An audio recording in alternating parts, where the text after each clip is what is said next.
Brincadeira de mau gosto e muito perigosa. O SAMU já recebeu 26 mil trotes nos 5 primeiros meses deste ano. Superfaturamento. A polícia prende suspeitos de fraudar consórcio que administra usina Corumbá 3. Interdição na rodoviária. Obras na plataforma superior começam no fim de semana.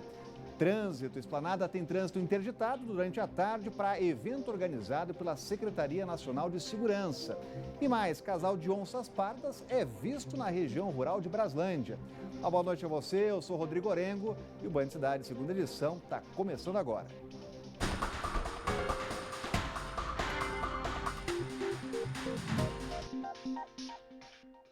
E a gente já começa o Band Cidade falando de uma brincadeira, olha, de muito mau gosto. Pois é, eu estou falando aqui dos trotes que passam para o SAMU. Só nos primeiros 5 meses deste ano foram 26 mil. E vamos saber mais com a repórter Natália Paz, que está lá no Hospital de Base, onde vão lá as viaturas, ambulâncias do SAMU. Agora, Natália, esses trotes costumam aumentar nessa época do ano, é época de férias, né? Boa noite.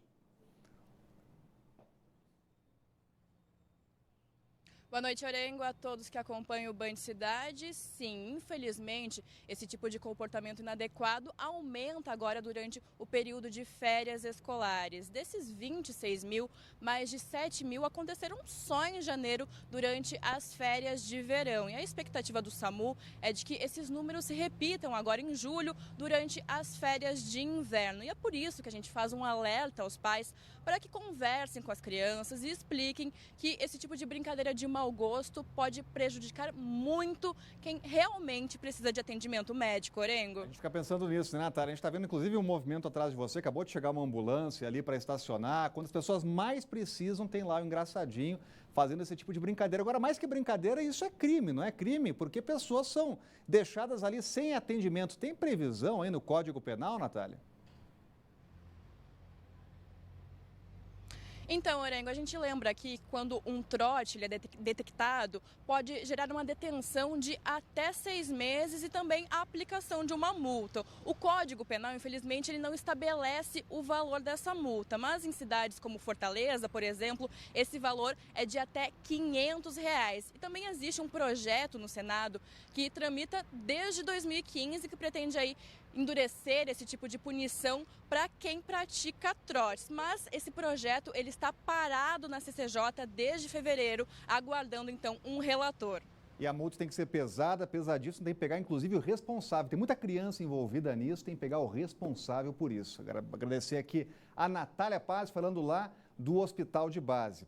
Olha, vai demorar mais um pouco, uma semana depois de interditar parcialmente a plataforma superior da rodoviária, o GDF anunciou hoje que a cobertura vai precisar ser demolida. As obras vão começar no fim de semana. O governador em exercício, Paco Brito, foi até a rodoviária para uma vistoria e declarou que será necessário derrubar a cobertura das 2 extremidades da plataforma superior para que as equipes de engenharia tenham acesso às vigas internas. A rodoviária é um ponto nevrálgico de Brasília. Já há muitos anos nós estamos com essa obra aqui de baixo há 4 anos, sendo feita 4 anos e 8 meses e não foi entregue. E essa obra aqui de baixo nós pretendemos entregar até setembro para a população do Distrito Federal, que já anda de ônibus, uma população trabalhadora, decente do Distrito Federal, ter acesso a essa comodidade de compras, etc. E os lojistas também não terem perdas, pois já estão dando a cota de sacrifício dele para o Distrito Federal. Para acelerar as obras, o GDF vai fazer a reforma por meio de um contrato de emergência, em que não há necessidade de se fazer licitação. A expectativa do governo é que a obra fique pronta em até 90 dias e vão ser investidos R$6 milhões na reforma. Esse valor, ele tende a ser menor que isso. Tá? A prazo a gente continua mantendo de 90 dias e as intervenções já vão começar nesse final de semana ainda, para que a gente consiga até reduzir esse prazo. O trecho da plataforma superior da rodoviária, que fica entre o Conjunto Nacional e o CONIC, está interditado por determinação do governo desde 26 de junho. Segundo o GDF, a estrutura interna está comprometida e tem risco de desabar. O secretário de Transporte informou que as mudanças no trânsito da região continuam as mesmas para o período da reforma. E o Ministério da Justiça e Segurança Pública fez a entrega hoje à tarde de viaturas, armamentos, munições e coletes avaliados em cerca de 43 milhões de reais. A entrega foi na Praça dos Três Poderes e, por conta disso, o trânsito foi interditado na esplanada dos ministérios, mas no fim da tarde a situação já havia voltado ao normal. Helicóptero, viaturas, micro-ônibus, ônibus para deslocamento da tropa, motocicletas, fuzis, pistolas e até tendas para emergências. A Praça dos Três Poderes recebeu uma amostra dos mais de 42 mil itens repassados pela Força Nacional de Segurança para os estados e o Distrito Federal. O valor médio das doações que cada estado vai receber é de cerca de R$ 1.800.000. A cerimônia contou com as presenças do vice-presidente Hamilton Mourão e do ministro da Justiça Sérgio Moro. Devido à solenidade, o trânsito na região precisou ser bloqueado, mas já foi liberado. E o motorista que deseja passar pela Praça dos Três Poderes para seguir seu caminho já pode passar pelo local. E já vamos acionar aqui o helicóptero da Band News FM. Vou colocar a imagem aqui na nossa tela. Olha a esplanada dos ministérios. O trânsito já está fluindo melhor, principalmente para quem desce agora a esplanada. Sempre é assim nessa hora do dia e um pouco mais pesado na volta para casa. O pessoal que está saindo da esplanada dos ministérios, mas já está aberta depois dessa cerimônia que complicou o trânsito aqui na esplanada. Vamos continuar rodando aqui as câmeras, saindo do helicóptero. Vamos para as câmeras do DR. Na EPGU, Balão do Guará, teve acidente há pouco lá envolvendo 2 carros. E agora, pelo menos na altura do balão, o trânsito está fluindo bem, sem complicações. Vamos continuar rodando as câmeras do DR. L4 Sul, ali na Avenida das Nações, próximo à Vila Telebrasília. Eu estou vendo o IP aqui, olha que bonito esse IP. Roxo, né? Tá? A gente está na fase do IP roxo aqui em Brasília, está uma maravilha, né? A iluminação está pegando e o trânsito também, está uma beleza.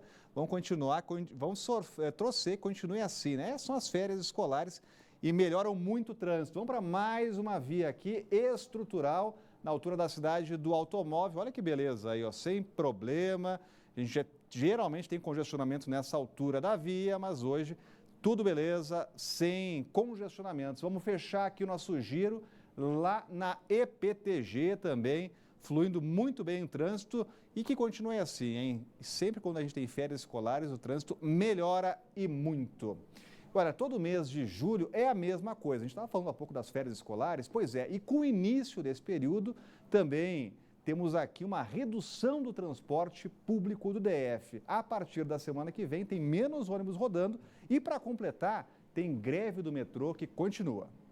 A justificativa do governo é que em julho, por causa das férias escolares, o número de passageiros cai. Nessa semana, por exemplo, as escolas particulares já entraram em recesso. Mas quem depende do transporte público afirma que na prática o calendário escolar não influencia na demanda. O pessoal continua trabalhando, né? Eu acho que não deveria mantê-los, né? Não reduzir, porque aí vai causar uma pressão muito forte na hora do pico, né? E cada vez mais difícil a gente retornar ou chegar ao serviço. O DF-Trans revelou que a mudança atinge o serviço das 5 bacias da capital, ou seja, todas as cidades do Distrito Federal. Acrescentou que a redução maior, 50%, será nas linhas que foram criadas para atender os estudantes da UNB e da Católica. Completou, dizendo que a redução está prevista para começar na próxima segunda-feira, dia 8, quando os alunos da rede pública entram de férias. Mas para os passageiros, a situação já está ruim. Prejudica as demais pessoas, por isso que é ruim. Somente na volta do recesso escolar e universitário, as frotas voltam a atender com a capacidade máxima de carros. Em dias normais, a frota de ônibus do DF conta com cerca de 2.700 carros, distribuídos em 860 linhas. Fica mais difícil, porque no geral já é cheio. E com menos ônibus aí fica mais difícil pra gente. As alterações de horário podem ser conferidas no site do DF-Trans. Além da falta de ônibus, quem depende de transporte público ainda sofre com a greve dos funcionários do metrô, que acabou de completar 2 meses. Vamos colocar de novo essa imagem aqui. Olha, parece uma lata de sardinha. Olha como sofre o trabalhador aqui em Brasília. E sempre é assim. Chega no mês de julho, reduzem os ônibus, vai reduzir ainda mais e a gente vê esse tipo de imagem. A reclamação é sempre a mesma, não adianta e teremos menos ônibus nas ruas aqui no DF, mesmo com a greve do metrô. O trabalhador se lasca e muito aqui. Olha, uma mulher engana mais de 100 pessoas prometendo vagas de emprego. Ela pedia que interessados fizessem depósitos para garantir a vaga em empresas de serviço terceirizado. As informações estão chegando ao vivo com o Cláudio Marcos e essa é aquela sacanagem ainda maior, né? Além de ser um crime, é uma grande sacanagem, né, Cláudio? Porque pega justamente o trabalhador desempregado. Boa noite, Cláudio. Boa noite, Rodrigo. Boa noite a todos. É isso, a gente lembra que nós temos mais de 300 mil desempregados aqui no Distrito Federal. Essa mulher, ela foi identificada como Maria Coelho, ela já teria aplicado golpe em mais de 100 pessoas, prometendo vagas de brigadista, merendeiro e também de vigilante. Agora, a polícia acredita que esse número pode ser até 3 vezes maior. Ela colocava fotos nas redes sociais ao lado de deputados, senadores, de pessoas, digamos assim, mais conhecidas, famosas, para poder impressionar as pessoas. Também usava crachás, identificação de algumas empresas também para convencer as vítimas. E ela cobrava até metade do primeiro salário ou até o salário inteiro de uma vaga que não existia. As pessoas acabavam no prejuízo quando descobriam que se tratava de um golpe. Bom, por enquanto a polícia de Taguatinga já está investigando esse caso e ela pode sim ser denunciada pelo crime de estelionato. Rodrigo. Agora, qual é a orientação, Cláudio? Quando vier com esse papinho aí de, olha, tem que fazer um depósito, um pagamento para uma vaga de emprego, o que deve fazer, hein? Olha, Rodrigo, a orientação é sempre não cair nesse tipo de situação. Você tem que fazer uma taxa, nenhuma empresa trabalha dessa forma, né? As empresas trabalham de forma séria, você é encaminhada para os recursos humanos e aí você vai ter oportunidade de trabalho. É bom procurar também as agências do trabalhador. Deu uma travadinha aí, Cláudio, mas conseguiu passar o recado, inclusive a orientação aqui para ninguém cair nesse tipo de golpe e denunciar para a polícia. Valeu, Cláudio Marcos, trazendo informações importantes. Agora, o GDF criou um grupo de trabalho para estudar novos cemitérios no DF. Uma portaria publicada no Diário Oficial de ontem determina que a comissão estude quais áreas e espaços públicos podem ser usados. Assunto de hoje de Cláudio Humberto. Olha, o secretário de Justiça e Cidadania do GDF, o ex-ministro Gustavo Rocha, decidiu que é hora de resolver um dos problemas mais graves e iminentes de Brasília.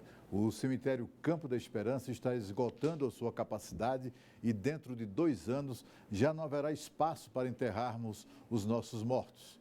Já se avaliam saídas para identificar espaços e propor soluções ao governador Ibanez Rocha. Isso vai acabar com o monopólio do setor explorado por uma única empresa que cobra o preço que bem entende para os sepultamentos.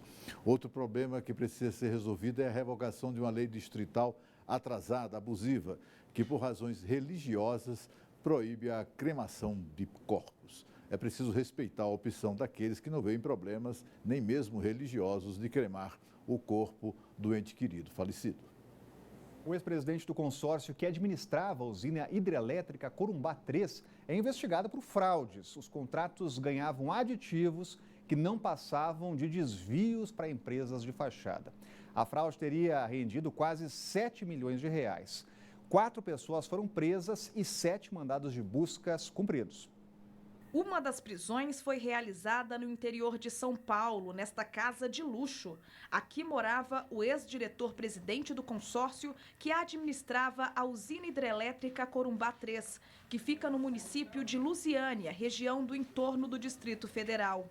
A investigação da Polícia Civil aponta que o consórcio realizou contratos fraudulentos no valor de quase 7 milhões de reais em 2013 e 2014, com empresas que não existiam. De acordo com a polícia, o consórcio superfaturava contratos e ainda criava empresas de fachada, que não realizavam o serviço ou faziam parcialmente o trabalho. Empresas espelho também eram uma forma de desviar dinheiro. Eles desviavam o dinheiro das empresas contratadas para empresas com nomes semelhantes, eram empresas espelhos.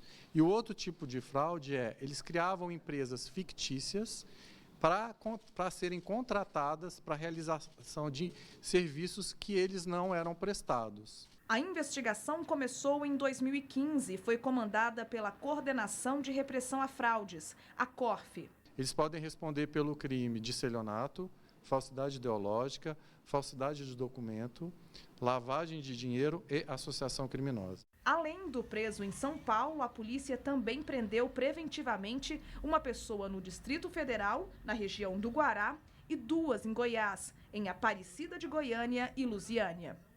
Continua rendendo a história da cocaína no avião da FAB. O presidente Jair Bolsonaro disse que uma equipe da Força Aérea Brasileira vai até a Espanha interrogar o sargento preso com cocaína na semana passada em um avião na comitiva presidencial. Na saída de uma reunião no Ministério da Defesa, Bolsonaro disse que um inquérito foi instaurado para investigar o militar Manuel Rodrigues. Ele fazia parte da comitiva que seguia para o encontro do G20 no Japão, quando foi preso no aeroporto de Sevilha, na Espanha, com 39 quilos de cocaína na bagagem. Nós achamos, tem uma suspeita que não é a primeira vez que ele mexeu com droga, tendo em vista a quantidade. E as investigações estão, o que eu tive acesso, estão indo a contento e a velocidade que o fato merece. A FAB realizou buscas no apartamento do sargento em Taguatinga, no Distrito Federal, mas não informou se algo foi apreendido no local. O jornal espanhol El País publicou uma foto da mala do sargento Manuel Rodrigues com a droga. Segundo a polícia espanhola, a cocaína seria entregue por ele no hotel onde ficaria hospedado com o restante da tripulação. Mas a investigação ainda não descobriu quem receberia a mala levada pelo militar brasileiro. Transferido em março para o Presídio Federal aqui de Brasília, Marcola, que é chefe do PCC, esteve hoje no hospital de base para fazer exames, consultas. O procedimento durou cerca de meia hora. O deslocamento contou com um forte esquema de segurança. Ele foi preso pela primeira vez no fim da década de 90 por roubos a carros fortes e bancos. Recentemente, ele foi condenado a 30 anos de prisão no processo de operação que investigou o setor jurídico da organização criminosa. O total das penas impostas a Marcola já ultrapassa 300 anos. Olha, enquanto Marcola faz exames no hospital de base, funcionários terceirizados reclamam das condições de trabalho em outro hospital, no Hospital Regional de Taguatinga. Isso porque o refeitório está com paredes improvisadas e mesas e cadeiras em estado precários. A gente vai saber essas informações com Leandro Aislan. Então vamos interligar aqui os estúdios com a Rádio Band News FM. Que situação é essa? É precariedade mesmo, Leandro? Uma boa noite. Boa noite para você, Rodrigo Orengo. Boa noite a todos. A situação do refeitório acaba refletindo como a população tem visto aí várias unidades de saúde aqui do Distrito Federal, né, Rodrigo? E nem as mínimas condições para conseguir fazer a refeição, o almoço, um lanche, os funcionários do HRT estão tendo. Além dessa situação com divisórias de madeiras e outros móveis em estado precário, para ter água filtrada, os próprios funcionários tiveram que comprar um filtro. O banheiro também está com danos e por alguns corredores é possível encontrar ainda fiação exposta. O HRT, Hospital Regional de Taguatinga, a direção, informou que está esperando um contrato de manutenção predial ser assinado para fazer esses reparos, né? Mas os funcionários dizem que o problema sempre existiu, viu, Rodrigo? Agora eu estava pensando aqui, Leandro, se tem esse problema que é grave para os funcionários, estou imaginando os pacientes que estão numa situação realmente mais delicada.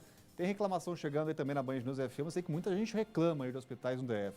Exatamente, Rodrigo, não só do HRT, como de forma geral aqui as unidades públicas de saúde, hospitais, postos de saúde, unidades básicas de saúde são motivos aqui constantes de reclamação dos ouvintes, principalmente pela demora no atendimento e falta de médico, né? A direção do HRT informou ainda que foi feita uma vistoria nesses espaços, né, relatados pelos terceirizados, que uma empresa responsável ficou por organizar esses locais. Vamos esperar até quando, né, isso vai permanecer desse jeito. E não dá para esperar, né, Leandro? É urgente realmente esse tipo de melhoria na saúde que tem que ser prioridade. Obrigado, Leandro. Falando da Band News FM 90,5. E olha, 2 homens foram presos por tráfico de drogas em Samambaia. Detalhe, os traficantes usavam tornozeleiras eletrônicas. E tem mais, a dupla já havia sido presa por pelo mesmo motivo, aliás, há 3 semanas. A polícia começou as investigações no mês passado. 4 traficantes foram presos na época. Na semana passada, ao retornar ao local, a polícia flagrou Bruno Ricardo Gomes e Enzo dos Santos traficando. O que mais chamou a atenção é que eles estavam usando tornozeleira eletrônica.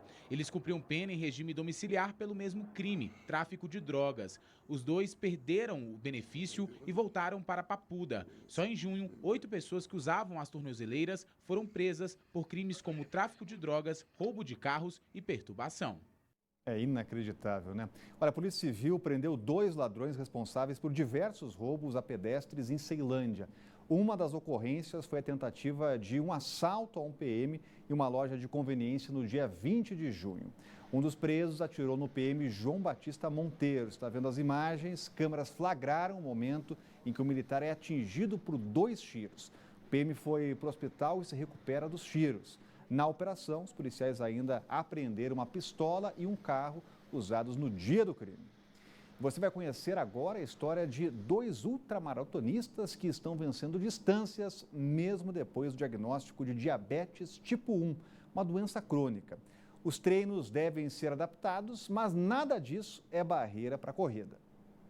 O Hugo foi diagnosticado com diabetes tipo 1 aos 4 anos de idade. A doença, que para alguns significa uma vida cheia de limitações, para ele serviu como um empurrãozinho para se superar um passo de cada vez. E esses passos se multiplicaram. Hoje ele é ultramaratonista e, inclusive, concluiu recentemente uma prova de 100 quilômetros. Mesmo você tendo uma patologia como diabetes ou qualquer outra, você pode... Se você sonha em alguma coisa, você pode alcançar, né? A história já está inspirando muitas pessoas. Eu recebi muitas mensagens de mãe, de diabéticos, de outros diabéticos que já recebi, por exemplo, eu ia correr, tinha uma corrida marcada para domingo, de 10 quilômetros, estava morrendo de preguiça, mas depois que eu vi que você correu os 100, eu falei, vou também. O Fabiano também tem diabetes tipo 1. Ele descobriu a doença aos 20 anos e lembra que receber o diagnóstico não foi fácil. Você, assim, tá começando a vida, minha filha mais velha estava perto de nascer, e você recebeu essa notícia, eu tenho diabetes.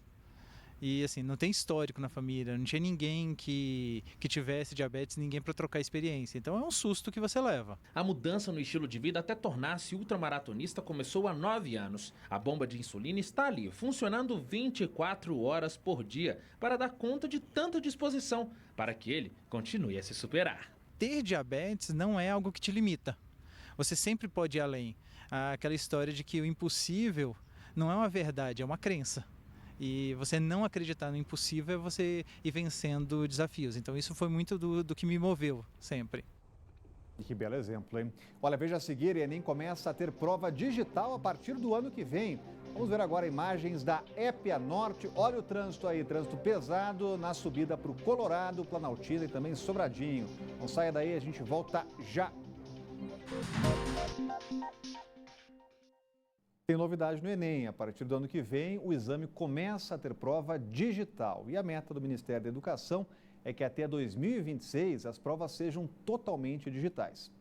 A transição do papel para o computador começa no ano que vem, com um projeto piloto para 50 mil candidatos de 15 capitais. Brasília é uma das cidades onde os participantes poderão escolher pela modalidade digital. A adesão à novidade é opcional e será restrita a apenas 50 mil pessoas, o equivalente a 1% do total de participantes. A intenção do INEP é que a quantidade de provas digitais aumente a cada ano, até chegar 2026, quando todas as avaliações serão feitas exclusivamente pelo computador. Segundo o órgão ligado ao Ministério da Educação, cerca de 20 milhões de reais serão investidos no projeto piloto do ano que vem. Quem optar por fazer o Enem digitalmente vai pagar o mesmo valor daqueles que escolherem fazer a prova no papel. Ainda na maneira tradicional, o Enem 2019 será realizado nos dias 3 e 10 de novembro. Mais de 5 milhões de inscrições foram confirmadas pelo INEP.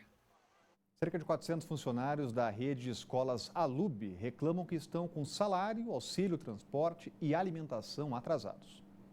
De acordo com o Sindicato dos Professores em Estabelecimentos Privados, a situação se arrasta desde novembro do ano passado. Eles começaram a atrasar pagamentos, né, e nós fizemos uma ação, né, de mobilização dos professores e eles, em novembro, demitiram 75 professores. Por não aguentar mais essa situação, alguns colaboradores chegaram a abandonar o emprego. Nem assim, eles conseguiram fugir da dor de cabeça com a instituição. Eles pagaram, desse pessoal que saiu, pagaram 3 e não pagaram, estão devendo uma parcela e mais o fundo de garantia. E para o pessoal que está, que são cerca de 250 professores, eles estão atrasando o pagamento. Representantes da unidade alegam que o colégio está enfrentando uma crise financeira. O caso já foi denunciado ao Ministério Público do Trabalho e uma audiência de mediação será realizada nesta terça-feira.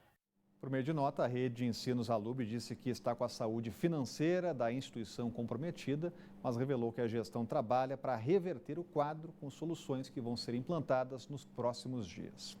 E veja a seguir, casal de onças pardas é visto na região rural de Braslândia. Imagens agora da IPTG chegando para você, trânsito também congestionado. Não saia daí, a gente está voltando em seguida.